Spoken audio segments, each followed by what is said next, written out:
Compensatory Code of Mobile, Alabama. Let me just say this with you. When you have a situation where it goes from car theft as a felony, and you have a bunch of young African Americans in the car, and the police officers actually doing the felony stop, I want to just kind of elaborate on this before I speak a little bit about Michael Moore. Black, yeah. Blackman. But from day one with the Mobile Police Department, it has been the most incompetent uh, police work I've ever seen in my life. Every day you hear of another black person being shot down, gunned down by the people that are supposed to protect us. It really bothers me that we have to talk about how he was a good man and how he... I could get 5 security guards that could do a better job of securing a crime scene than what Mobile Police Department did. You have a situation where you have a young black man that's in the car with Michael Moore that's taken into custody. And while he's taken into custody without the presence of an attorney, probably never had his Miranda rights read to him, but he's told that he's part of a felony now because you ride in his car and his car is stolen.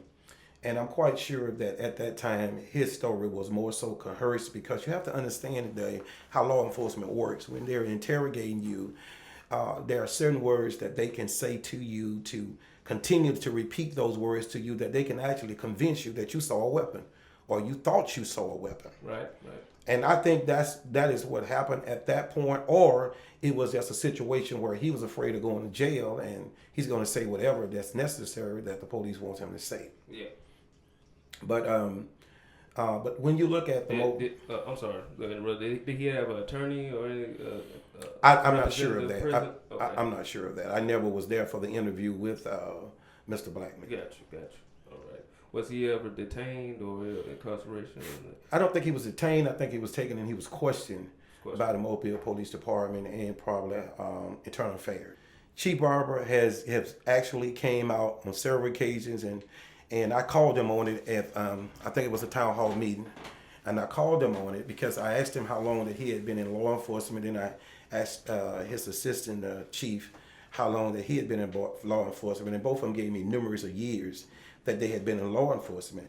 And I asked him, I said, isn't it the procedure of the Mobile Police Department that when there's an officer involved shooting, that the chief and the assistant chief comes to the crime scene, and the first thing that you want to make sure that is done is that the weapon is retrieved and is taken into the chain of custody. And Chief Barber looked at me and he said, that is absolutely correct.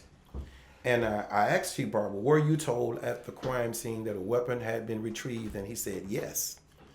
And I went on to ask him, what was the name of the officer that gave you that information? That the weapon had been retrieved, and he couldn't recall the name of the officer that had gave him that information. That's another problem I have with that. Then he wants to chalk it up and says, oh, okay, it's just, we messed up on protocol.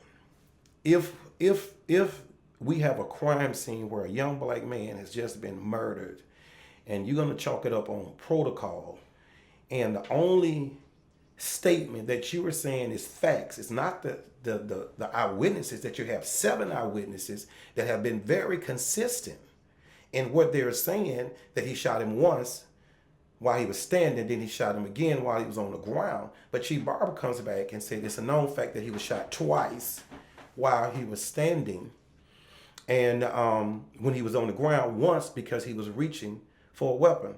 And my question was to Chief Barber, you act like you was an eyewitness.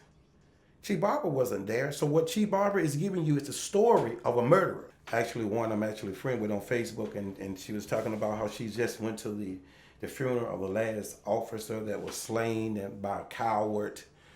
Let me just address this. You have 2 guys that's both been trained by the military.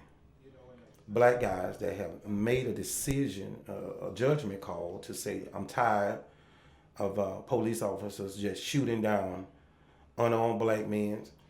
I am yet to see a black man jumping out of his car actually shooting at the police. That's justifiable homicide. I haven't seen that yet. I've seen men with their hands up as Michael Brown walking towards the police officer with his hands up, shot.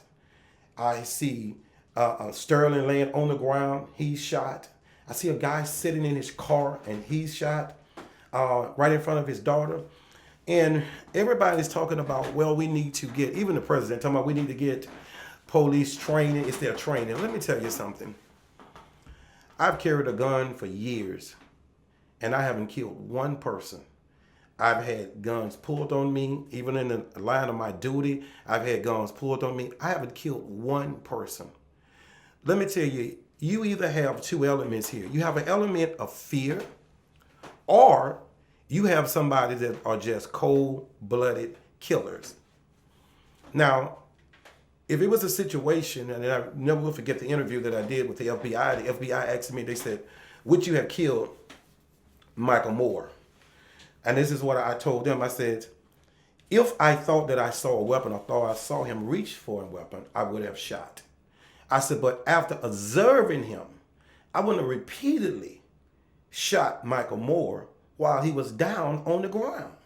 And I've always said it from day one, even if the first shot was justified, the other shots was not justified. So what I'm simply saying is, when we watch this on TV and we see this constantly, over and over and over again, police officers just shooting unarmed black teen, those people got to the point where they was tired, they was upset, and they made a decision that I'm going to do something about it. Now, I've had people asking me, do you have sympathize with the officers? Do you feel sorry for the officers? And let me say,